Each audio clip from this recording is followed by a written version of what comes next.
Assalamualaikum warahmatullahi wabarakatuh.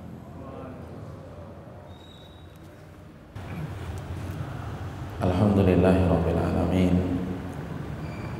Wa bihi nasta'in ala umuri dunya waddin.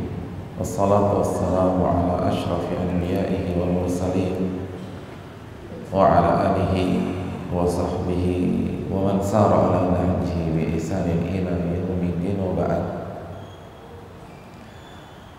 Hadirin yang dirahmati oleh Allah Subhanahu wa taala. Rasanya tidak ada kata yang pantas untuk kita ucapkan, dan memang tidak ada yang pantas kecuali kata demi kata yang kita rangkai dalam rangka bersyukur kepada Allah Jalla wa ala atas segala nikmat dan karunia yang Allah limpahkan dan Allah anugerahkan kepada kita. Karena hanya dengan taufik dan hidayah dari Allah kita dapat melangkahkan kaki ke masjid yang mulia ini dalam rangka beribadah, dalam rangka mengerjakan salah satu syiar Islam, bahkan pembeda antara seorang mukmin dan munafik, itu salat subuh berjamaah. Dan kita tidak beranjak, kita tetap duduk bersimpuh sampai syuruk nanti dalam rangka beribadah, mendengar firman-firman Allah dan hadis-hadis Nabi kita sallallahu alaihi wasallam. Ini adalah sebuah anugerah, dan alangkah indahnya ketika anugerah itu kita kerjakan dan kita dapatkan di waktu terbaik dalam 1 kali 24 jam, atau di antara waktu-waktu terbaik, itu di waktu pagi, ketika Nabi kita sallallahu alaihi wasallam bersabda, "Burika li ummati fi bukuriha." Umatku itu diberkahi di waktu paginya, kata baginda Rasul sallallahu alaihi wasallam.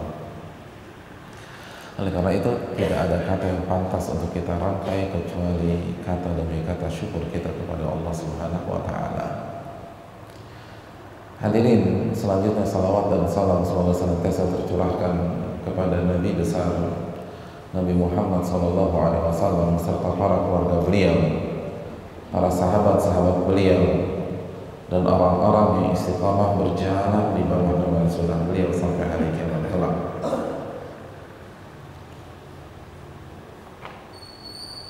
Sebuah gelar yang dilupakan, hadirin, yang diabaikan, yang sudah tidak menjadi daya tarik di mata banyak umat Islam. Kira-kira gelar apa yang terbesit di benak kita?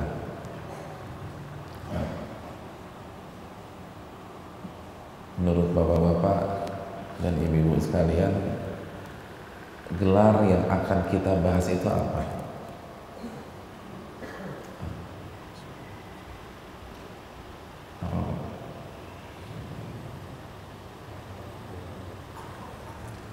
Ada dia, Pak.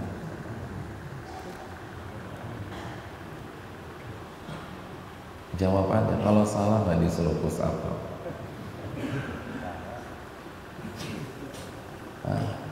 Apa gelar yang sangat prestis, yang sangat bergengsi,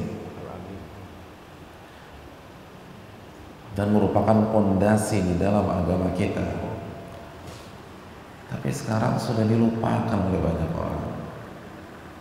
Gelar itu kira-kira apa? Ya? LC. LC nggak ada apa-apanya, Pak.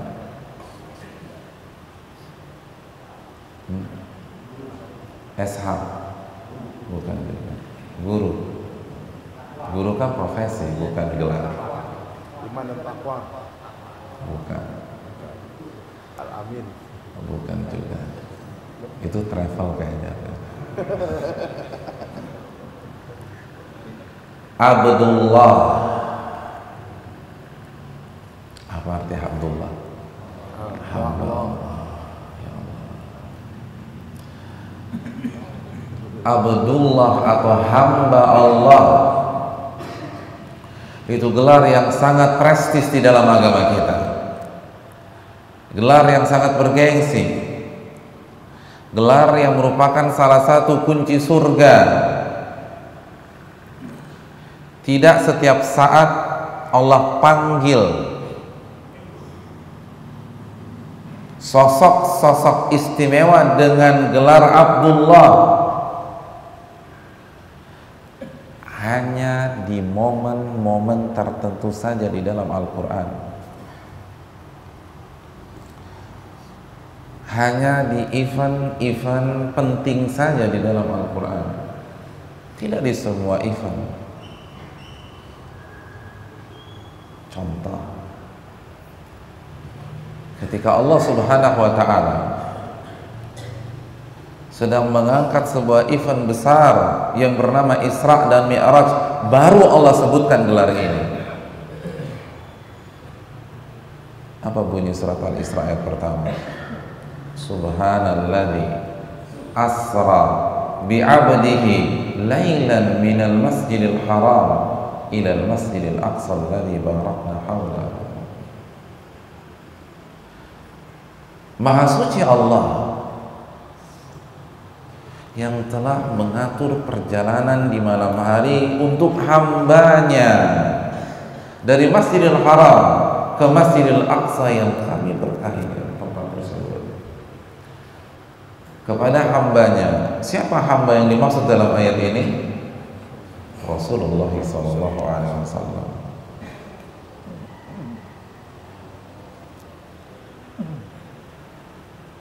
Event yang sangat besar, Isra dan Mi'raj. Contoh yang lain, ketika Allah Subhanahu wa Ta'ala menjelaskan tentang turunnya Al-Quranul Karim, ini adalah momen yang sangat bergengsi di dalam agama. Turunnya mukjizat terbesar Al-Quranul Karim. Apa bunyi surat Al-Kahfi ayat 1? Alhamdulillahilladzi anzala ala abdihil kitaba wa lam yaj'al lahu iwaja. Segala puji bagi Allah yang telah menurunkan Al-Quran kepada siapa? Hambanya. Allah tidak katakan Muhammad, Allah katakan hambanya, karena ini event besar. Seperti seorang pembawa acara di acara-acara resmi, maka ia akan mengatakan Presiden Republik Indonesia. Dia tidak hanya memanggil nama presiden tersebut, tapi dia sebutkan gelarnya, statusnya.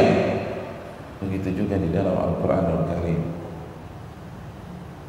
Yang awal-awal surat Maryam, ketika Allah sedang mengingatkan Nabi kita dan kita semua tentang rahmat yang Allah berikan kepada seorang Nabi besar, Nabi Zakaria. Dzikru rahmati rabbika abdahu Zakaria. Ingatlah rahmat yang Allah berikan kepada hambanya. Siapa hambanya? Zakaria. Hadirin yang dirahmati oleh Allah, ini gelar sangat bergengsi dan ini kunci. Barang siapa yang bisa meresapi gelar ini, dia akan sukses dunia dan akhirat. Barang siapa yang bisa menjadikan gelar ini darah dagingnya, maka dia akan menjadi orang-orang yang bertakwa, orang-orang yang beriman, orang-orang muslim dengan maknanya yang sejati. Hamba Allah. Ini adalah gelar yang sangat dicari oleh para sosok-sosok besar. Oleh karena itu, baginda Rasul SAW dalam hadis Bukhari, beliau meminta kita untuk memanggil beliau dengan gelar ini. Beliau SAW bersabda, "La tutruni kama atratin nasara Isa bin Maryam."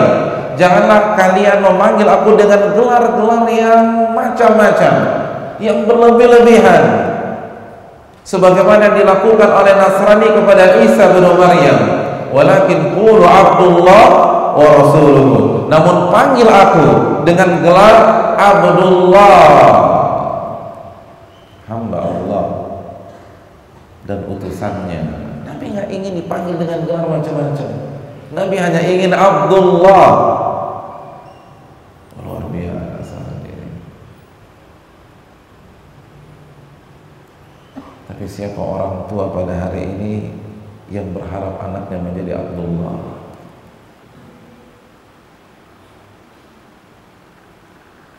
Ada, tapi jarang. Mereka berharap anaknya jadi SH, SE, SPSI, Doctor of Philosophy. Siapa yang nggak gemeter ngelihat 3 huruf di belakang nama orang? PhD. Udah jaminan udah.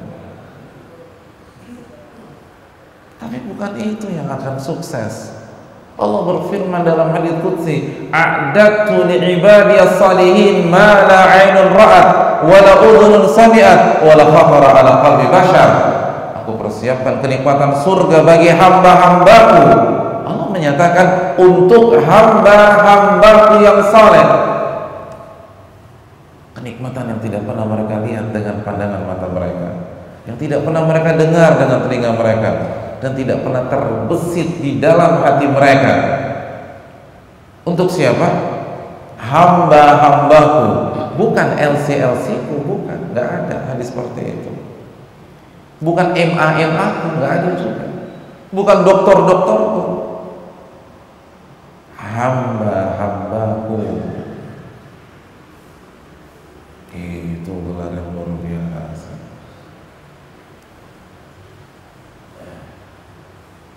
Hadirin yang dirahmati oleh Allah. Mungkin ada yang bertanya, Ustadz, cara dapetin gelarnya di mana? Mumpung saya ini baru lulus SMA, saya pengen daftar. Kira-kira masuk universitas mana biar gelarnya itu Abdullah?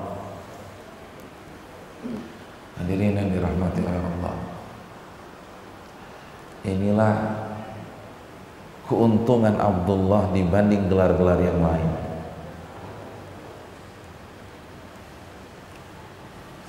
Gelar ini masih bisa diraih oleh semua kita. Beda dengan gelar yang lain. Kalau gelar LC, Pak, kira-kira masih ada kesempatan nggak? Oh, susah. Untuk dapat gelar LC harus punya hafalan Quran, harus bisa bahasa Arab, usia tidak lebih dari 25 tahun. Mungkin kalau masalah hafalan Quran kan di sini jago-jagonya ini, nggak ada masalah. Bahasa Arab cas-cis-cus. Tapi 25 tahun, iya kayaknya saya nggak bisa lagi, Pak Ustaz. Untuk dapat gelar SE, SH, uang gedungnya 20 juta. Belum uang per semester, belum diktat. Berat. Tapi untuk mendapatkan gelar Abdullah tidak terbatas usia, tidak dibedakan gender, tidak ada uang gedung, semua bisa mendapatkannya. Tua, muda, miskin, kaya, laki-laki, wanita, tidak pandang etnis dan bulu, semuanya bisa. Orang Bali bisa, orang Jawa bisa, orang Banyuwangi bisa, orang Jakarta bisa.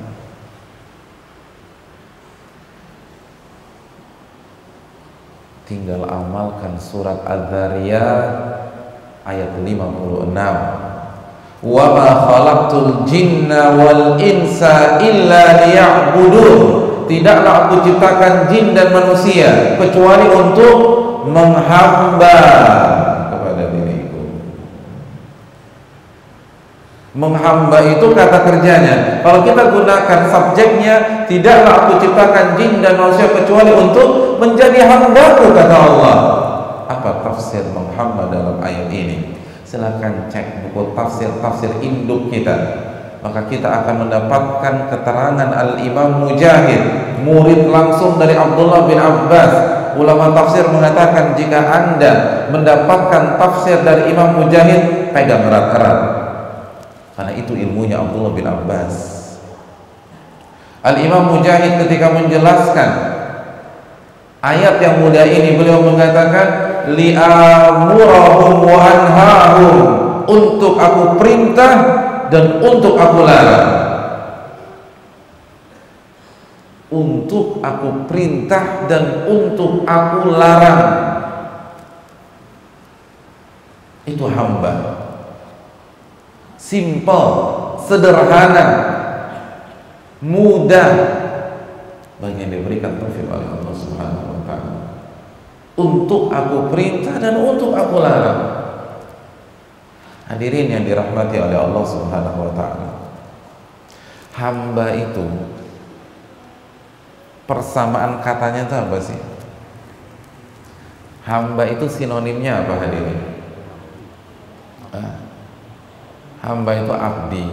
Kalau yang agak sedikit lebih, bukan lebih kasar ya, tapi karena ini baku juga, budak.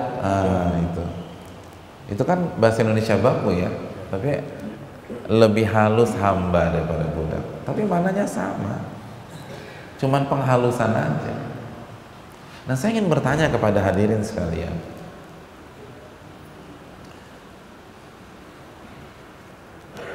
mana yang lebih rendah, hamba atau pembantu? Sebelum kita lanjutkan, hadirin, pembantu itu nggak ada masalah. Kita tidak sedang mendiskreditkan atau merendahkan, karena maksud kita pembantu di sini adalah bawahan. Dan apapun profesi kita, walaupun pembantu, tapi kalau inna akramakum indallah atqakum, sesungguhnya yang paling mulia di sisi kalian, di sisi Allah adalah yang paling bertakwa. Dan saya rasa nggak ada masalah dengan sebutan pembantu, karena menteri saja itu apa?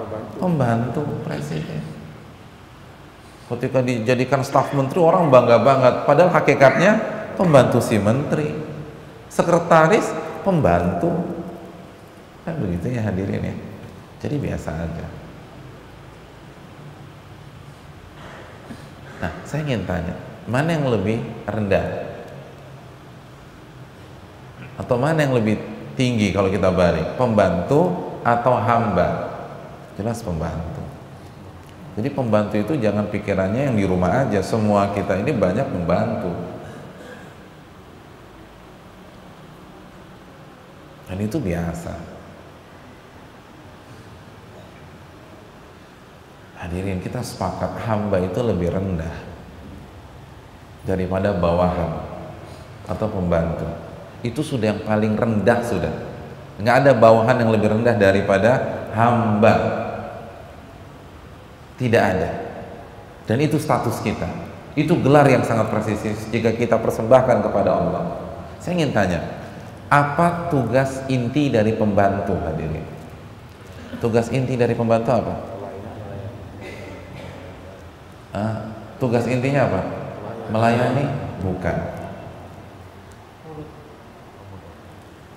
Mengerjakan perintah dan menjauhi larangan. Atau tadi nurut gitu. Inti pembantu itu bukan membantu, bukan melayani, salah. Contoh, kita punya pembantu di rumah kita misalnya. Begitu Sabtu ini kita libur, pulang dari masjid habis kajian subuh sampai rumah itu meja makan sudah lengkap. Meja makan sudah lengkap. Di situ ada semua. Ada nasi jenggo, benar ya jenggo ya? Ada ayam betutu, ada ayam taliwang, ada pelecing kangkung, ada bubur ayam, bubur Madura, ada bubur kampium, ada soto Makassar, bukan soto, coto Makassar, ada soto Padang, komplit semua tuh, makanan Nusantara. Oh, kita bingung nih, tanya sama asisten rumah tangga kita, Mbak, ini apa ini Mbak? Ini sarapan buat Bapak. Mbak beli semua? Iya, dalam rangka melayani dan membantu Bapak agar nggak repot-repot lagi sarapan. Uangnya dari mana? Kan dari uang bulanan yang Bapak kasih kemarin. Kira-kira kita bangga atau kita marah? Marah lah, karena kalau seminggu begini bangkrut kita, semuanya dibeli sama dia. Mbak jangan beli semuanya, saya nggak suka. Saya kan hanya minta nasi jenggo, kenapa dibelikan semua? Iya tidak, kita nggak pesan kambing ke pasar dibeli kambing. Kita nggak pesan bebek, di pasar dia akan belikan bebek. Kita nggak pesan ikan salmon, di pasar dia belikan ikan salmon. Kira-kira pembantu seperti ini gimana? Kasih SP hadirin. Nggak bisa seperti itu. Pembantu itu bukan sebatas melayani, tapi menjalankan perintah dan menjauhi larangan. Mbak tolong buat nasi goreng ya, cabenya 1, dikasih 5. Kok cuman 1? Kok 5 Mbak? Ini kan kepedesan. Saya hobinya 5 Pak. Saya pengen Bapak merasakan nasi goreng favorit saya. Kira-kira gimana? Padahal kita punya mah akut. Hadirin, pembantu itu bukan sekedar melayani, menjalankan perintah dan menjauhi larangan. Kita akan protes. Kalau saya bilang 1, 1. Kalau saya larang 5, jangan buatin 5 Mbak. Itu fungsinya pembantu. Nah hadirin sekalian, hamba itu lebih rendah. Hamba itu lebih rendah. Dan status dan gelar kita adalah Abdullah. Nah banyak orang tidak sadar. Buktinya ketika dapat ayat di debat, diberikan catatan, dikritik, ini kita jadi bingung. Anda ini hamba atau panelis sebenarnya? Anda ini hamba atau penasehat? Anda ini hamba atau advisor? Anda ini hamba atau konsultan? Gelar kita ini hamba bukan konsultan. Allah nggak cari konsultan. Allah minta hamba. Kita diciptakan bukan untuk menjadi konsultan Allah, bukan menjadi advisor dalam agama Allah, bukan untuk pendebat agama Allah Subhanahu wa taala. Kita menjadi hamba. Wa ma khalaqtul jinna wal insa illa liya'budun. Tidaklah aku ciptakan jin dan manusia kecuali untuk menghamba, dan inti menghamba jalankan perintah dan jauhi larangan. Bukan melawan, bukan membantah, bukan mempertahankan ego. Hadirin yang dirahmati oleh Allah, seorang mayor, ini mayor, dipanggil jenderal bintang 3. Pak, tolong beli ketoprak. Kira-kira jawabannya apa? Siap dan. Sudah, siap dan. Kira-kira nanya lagi nggak? Enggak. Berani nggak nanya? Kenapa ketoprak dan? Nggak berani. Bintang 3. Siap dan sudah. Kalau itu bintang 3, bagaimana sang Khalik? Bagaimana Rabbul Alamin? Bagaimana Al-Mudabbir? Bagaimana Syadidul Iqab?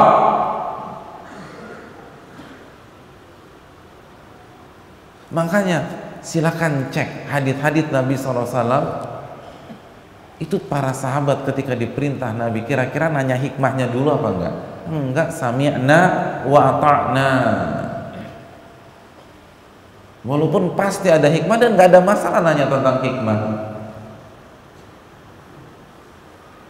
Tapi yang namanya hamba tuh enggak banyak nanya, enggak ngebantah. Hadirin, kita tinggal di Bali. Terus kita dapat surat keputusan dari kantor kita harus pindah ke Jakarta. Malam ini kita kumpulkan keluarga kita beserta pembantu kita. Kita katakan, insya Allah Senin depan kita akan berangkat ke Jakarta. Pembantu kita angkat tangan. Mohon maaf Pak, saya nggak setuju. Saya udah betah di sini, udah kenal sama tangga kanan, tetangga kiri. Kira-kira komentar kita gimana nih? Dipecat hadirin. Saya nggak tanya komentar Anda kok. Anda ini hanya ikut kami. Nah sekarang banyak orang itu berani mengatakan nggak setuju terhadap agama Allah, tidak setuju terhadap hukum Allah, tidak setuju terhadap sunnah Nabi SAW. Anda sadar nggak sih siapa kita? Kita ini hamba. Kalau pembantu bawahan nggak pantas, ada letnan yang nggak mau ditempatkan oleh atasannya, silakan keluar Pak. Letnan itu siap dan. Nah siap dan itu kan versi militer. Kalau versi agamanya sami'na wa ta'na, li'amurahum wa anhahum, untuk aku perintah dan untuk aku larang. Bukan untuk mendebatku, bukan untuk melawanku, bukan untuk mempertahankan ego kita sebagai seorang hamba, bukan untuk mempertahankan kultur kita atau budaya kita, bukan. Ada orang kerja sama kita, kebiasaan dia di kampung itu bangun jam 8. Begitu kerja sama kita, kita minta dia bangun jam 4. Dia tetap bangun jam 8. Kira-kira kita pertahankan atau enggak? Pecah. Nah begitu juga, kita ini punya budaya masing-masing. Bali punya budaya, Jakarta punya budaya, Jawa punya budaya. Tapi ketika kita sudah masuk ke dalam agama Allah, status kita hamba Allah, tanggalkan semua hadirin sekalian. Itu hamba. Itu hamba. Hamba itu demikian. Itu yang diminta oleh Allah Subhanahu wa taala dari kita. Li'amurahum wa anhahum, untuk aku perintah dan untuk aku larang. Bukan untuk mendebatku, bukan untuk melawanku. Ini yang dilupakan oleh banyak orang. Hadirin yang dirahmati oleh Allah Subhanahu wa taala. Apa yang menyebabkan banyak orang lupa terhadap status dan gelarnya tersebut? Hadirin rahimanillah wa iyyakum. Jawabannya adalah lingkungan.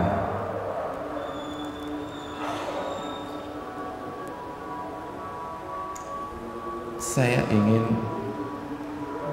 memberikan sebuah contoh sederhana. Apabila ada seorang anak wanita, anak perempuan, mulai dari saat dia bisa berkomunikasi dengan orang tuanya, ini keluarga besarnya aneh banget. Semuanya mengatakan kamu jelek. Jadi setiap hari ibunya bilang kamu jelek nak, kakeknya bilang kamu jelek, neneknya bilang kamu jelek, kamu jelek, kamu jelek, kamu jelek, kamu jelek, kamu jelek, setiap hari dari usia 3 tahun.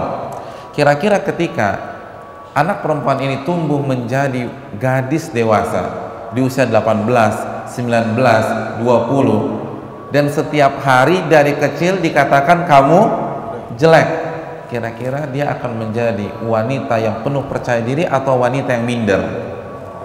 Minder atau percaya diri? Minder. Dia merasa cantik atau dia merasa jelek? Merasa cantik atau jelek? pengalaman. Pengalaman. Kalau mungkin pengalaman kita kan dikatakan ganteng terus, ganteng. Wanita ini akan merasa dirinya jelek. Padahal bisa jadi dia cantiknya luar biasa. Mungkin sama Miss Indonesia itu 11-12. Cantik luar biasa. Tapi dia nggak merasa cantik. Kenapa demikian? Karena dari kecil sudah dikatakan kamu jelek. Benar nggak? Siapa orang psikologi di sini?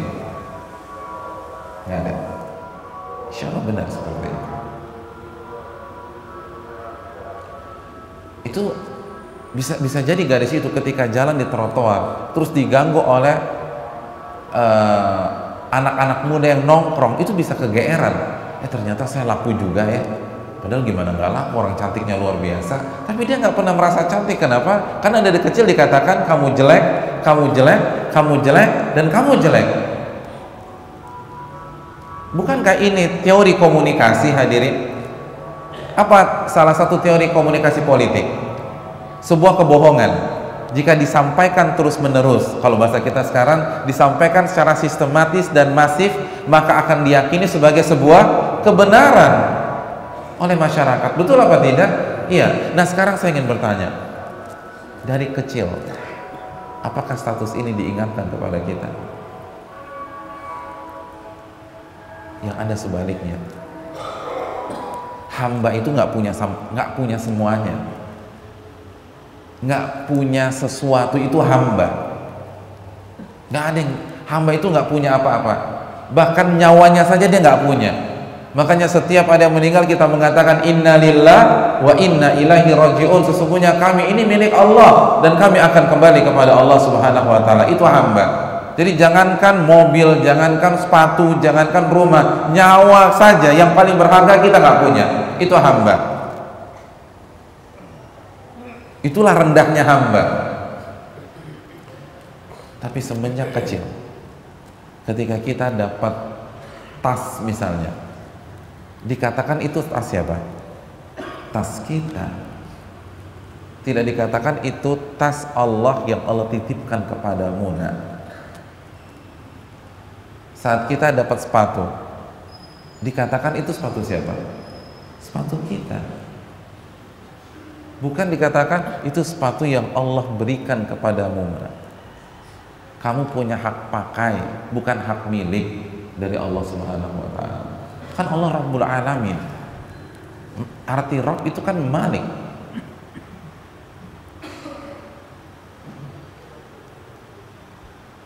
Setelah kita dewasa, kita beli motor. Ketika kita dapat BPKB, kan ada nama pemilik tuh. Tertera tuh nama siapa? Nama kita. Itu doktrin kan, berarti kita punya semuanya. Ada BPKB-nya pemilik Allah. Gak ada. Saat kita beli rumah, surat-surat rumah, NJOP dan seterusnya, tertera pemiliknya siapa? Kita lagi. Jadi seakan-akan kita punya semuanya. Belum lagi kalau kita alhamdulillah hidup di tengah-tengah keluarga yang berkecukupan, sehingga dari kecil terbiasa merintah orang sama melarang orang. Itu dari kecil tuh, merintah orang.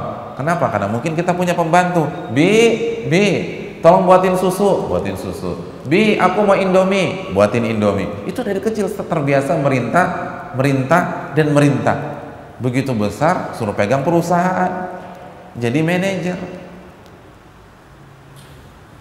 Kerjanya larang orang, nyuruh orang. Hadirin, saya ingin tanya, orang yang setiap hari terbiasa merintah orang, kira-kira mudah nggak untuk diperintah? Berat. Karena doktrin di otaknya sudah merintah. Saya ini merintah, bukan diperintah.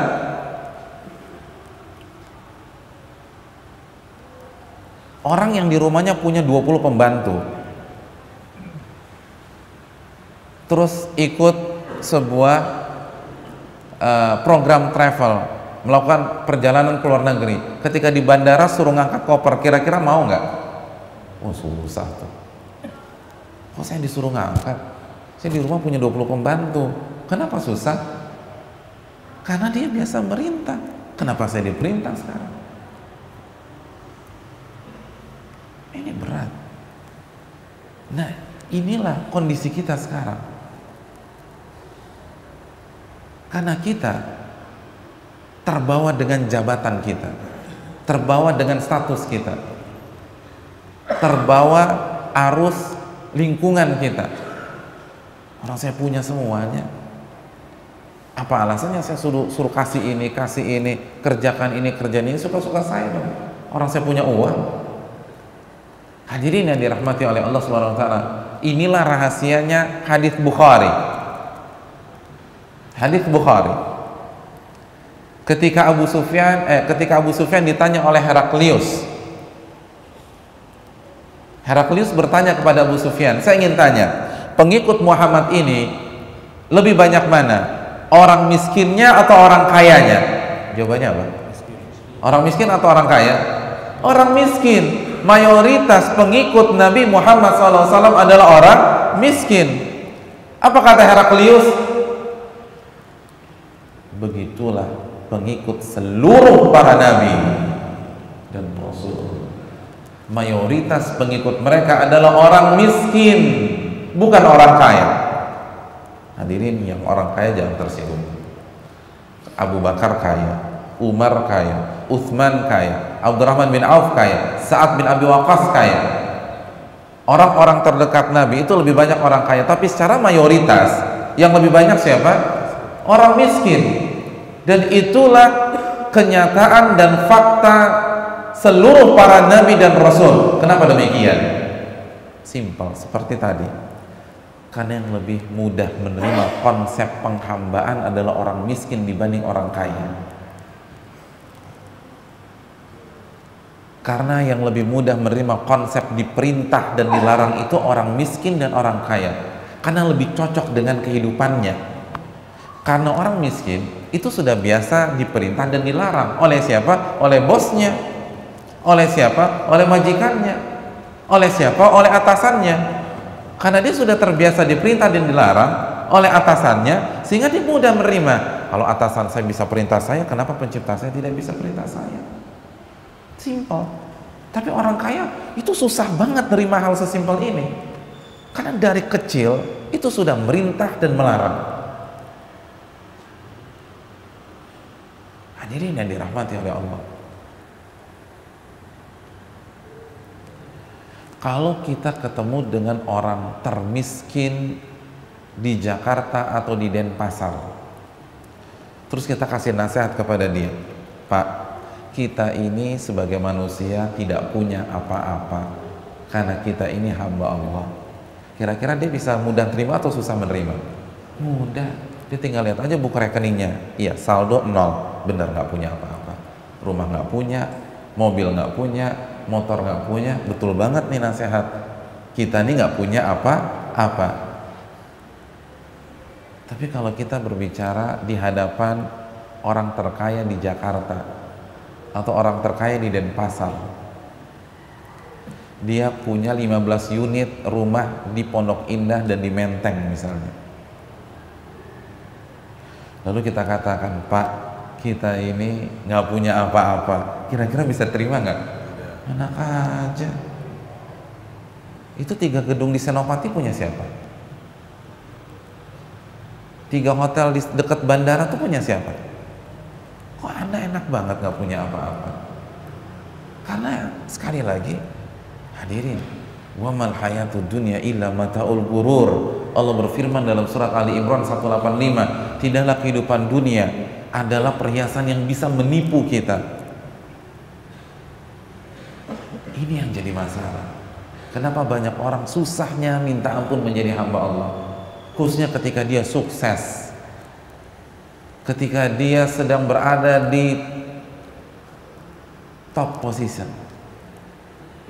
Dan inilah alasannya mengapa orang banyak taubat itu ketika sudah jatuh, sedang terpuruk, sedang sakit, sedang bangkrut. Karena untuk menerima konsep hamba tuh gampang. Iya ya, ternyata saya lemah ya, saya bisa bangkrut. Ternyata saya bodoh ya, saya ditipu orang. Tapi susah bagi orang yang setiap tender menang terus. Semua hormat sama dia. Lalu dia disuruh sujud sekarang, susah. Orang saya dihormatin orang. Orang itu tunduk sama saya. Kenapa sekarang saya ditunduk sama pihak lain? Hadirin, tanggalkan seluruh jabatan kita. Tanggalkan seluruh status sosial kita. Tanggalkan seluruh kasta kita. Kita hanyalah hamba Allah Subhanahu wa taala. Inna akramakum indallahi atqakum. Sesungguhnya yang paling mulia di sisi kalian adalah sesungguhnya yang paling mulia di sisi Allah adalah yang paling bertakwa di antara kalian. Yang terakhir hadirin yang dirahmati oleh Allah Subhanahu wa taala. Banyak orang berpikir ketika dia menolak menjadi hamba Allah, maka dia akan hidup merdeka, maka dia akan hidup bebas tanpa aturan. Saya mau bebas, kenapa saya diatur-atur? Harus bangun jam 4, harus pergi ke masjid jam 5, harus break rapat jam 12. Saya punya semuanya, saya ngatur, bukan saya diatur. Banyak orang tidak mau menjadi hamba Allah karena ingin hidup bebas, karena ingin hidup merdeka, karena ingin hidup independen. Benarkah pola pikir seperti itu? Salah, dan 100% salah. Camkan baik-baik. Kalau kita tidak mau menjadi hamba Allah, maka kita akan menjadi hamba dunia. Kalau kita tidak mau menjadi hamba Allah, maka kita akan menjadi hamba tahta dan harta. Kalau kita tidak mau menjadi hamba Allah, maka kita akan menjadi hamba hawa nafsu, budak dunia, budak harta, budak hawa nafsu. Opsi hanya dua hadirin. Opsi hanya dua, tidak ada opsi ketiga. Kalau tidak jadi hamba Allah, jadi hamba dunia. Kalau tidak jadi hamba Allah, jadi budak hawa nafsu. Allah berfirman dalam surat Al-Qasas ayat 50, fa illam yastajibu laka fa'lam annama yattabi'una ahwa'ahum. Kalau mereka tidak mau mengikuti engkau wahai Muhammad, tidak mau tunduk kepada engkau wahai Muhammad, camkanlah satu-satunya faktor. Allah katakan faktornya cuma satu, tidak dua, tidak tiga, tidak empat.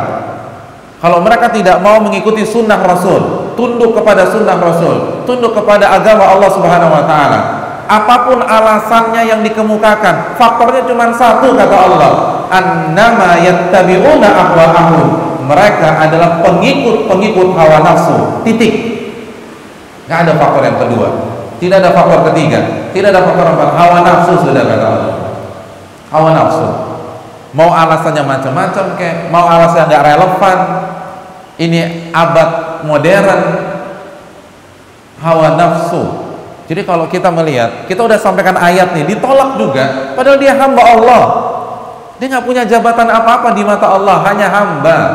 Tapi ayat dia tolak, hadis dia tolak. Mau pangkatnya apa, mau gelar agamanya apa, hawa nafsu, kata Allah Subhanahu wa taala. Annama, Allah menggunakan kata annama. Satu-satunya faktor adalah pengikut hawa nafsu, hamba hawa nafsu, budak-budak hawa nafsu. Walaupun dia nggak terima, terserah Anda nggak terima, tapi ini firman Rob saya, ini firman Tuhan saya. Saya lebih percaya daripada firman Tuhan saya daripada ucapan Anda. Anda katakan ini karena budaya, kata Tuhan saya, Anda itu pengikut hawa nafsu. Kira-kira saya lebih milih yang mana? Ya Tuhan saya lah.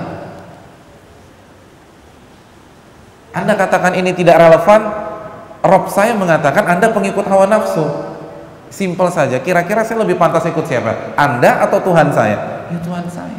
Annama yattabi'una ahwa'ahum. Jadi diperbudak hawa nafsunya. Nanti kita jelaskan. Contoh yang lain, hadis Bukhari. Nabi SAW bersabda, ta'isa abdu dinar wa abdu dirham wa abdul qatifa wal khamisah ta'isa wan takas wa idha syika falan takash.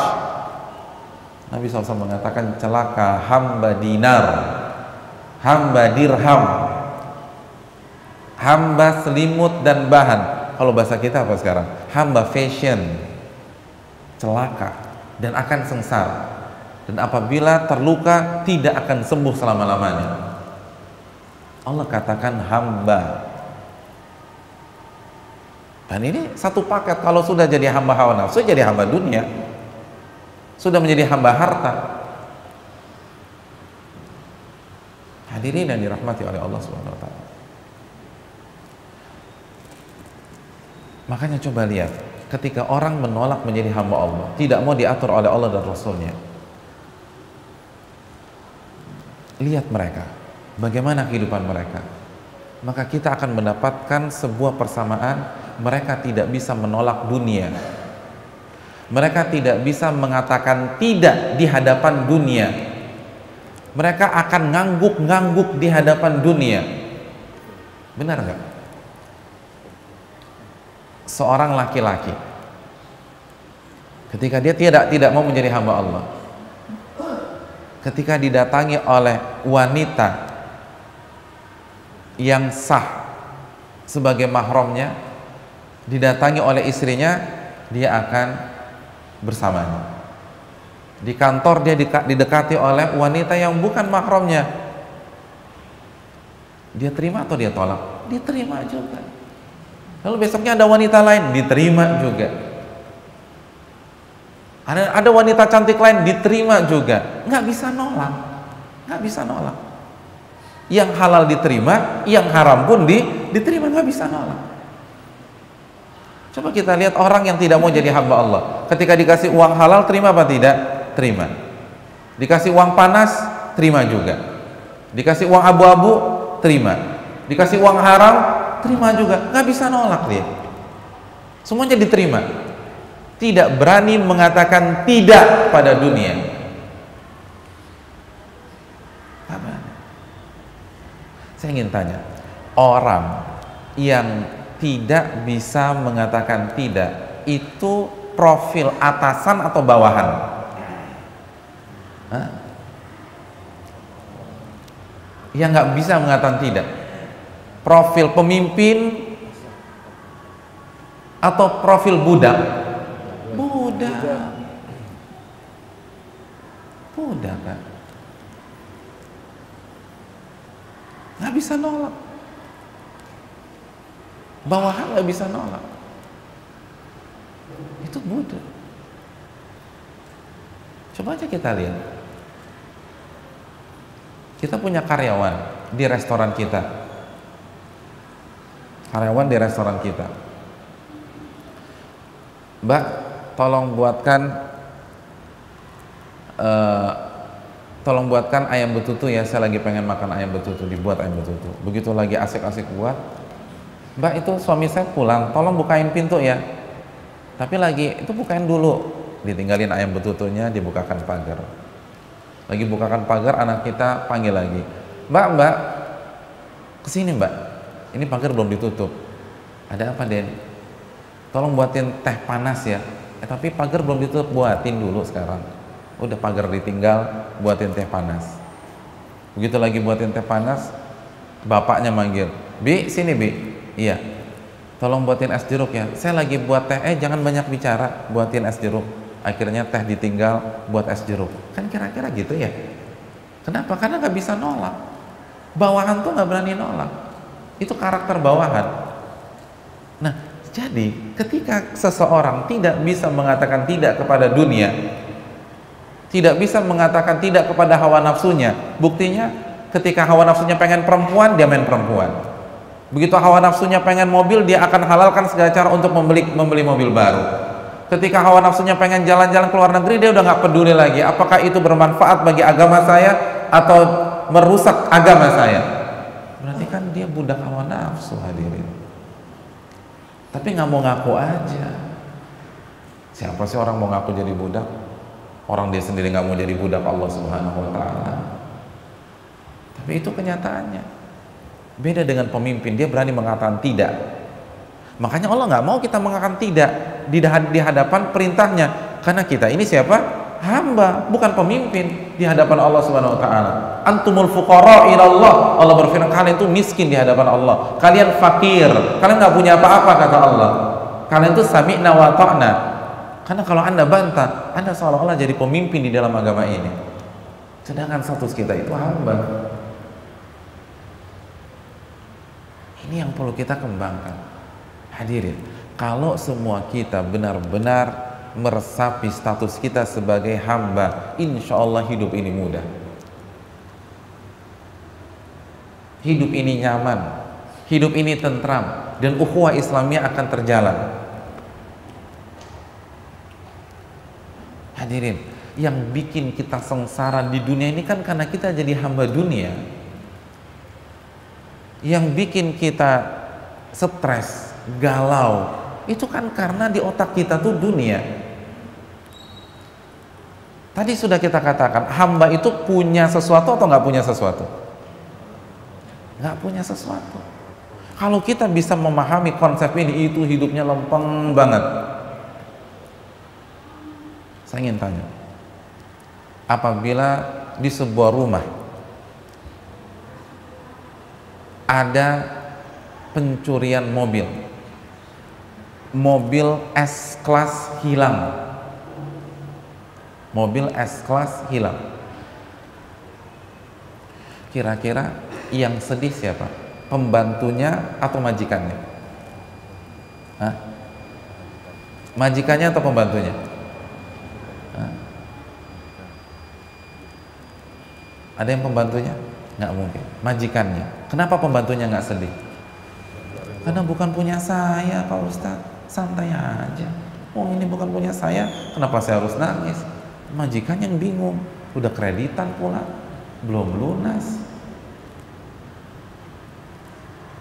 Kalau pembantunya mah santai-santai aja. Tukang kebunnya tuh asik aja tuh. Bapak kok nggak nangis? Kemarin kan S-Classnya baru hilang. Itu bukan punya saya, Pak Ustadz, kan begitu. Nah, coba kita resapi ini dalam kehidupan sehari-hari. Kenapa ketika handphone kita hilang kita galau? Karena kita merasa itu milik kita, bukan milik Allah. Kenapa ketika motor hilang kita bingungnya setengah mati? Karena kita merasa memiliki, lupa konsep hamba. Coba kalau kita yakin saya ini hamba, ini punya Allah, kontraknya udah habis, Allah ambil lagi, Allah serahkan sama yang lain, ya udah tenang aja.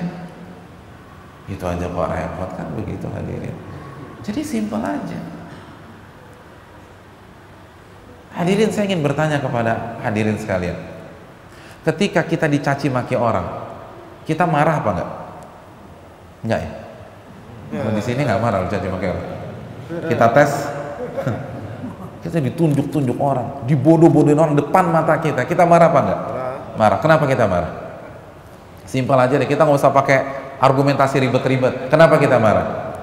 Karena kita merasa dilecehkan, merasa dihina, harga diri kita dijatuhkan. Betul apa tidak? Saya ingin tanya, pertanyaan kedua simpel aja. Itu harga diri dilecehkan, dihina di dunia apa di akhirat? Di dunia. Di dunia. Tuh kan dunia lagi yang ada di otak kita. Coba kalau orientasi kita akhirat, nggak akan stres. Uang kita 50 juta dibawa kabur orang, galau tidak hati kita? Galau. Kenapa demikian?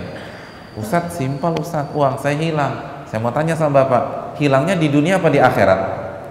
Di dunia. Dunia lagi kan di otak kita. Kita difitnah dan digibahi orang, marah? Marah. Kenapa marah? Karena nama baik saya rusak Ustadz. Rusaknya di mana Pak? Di dunia apa di akhirat? Di dunia.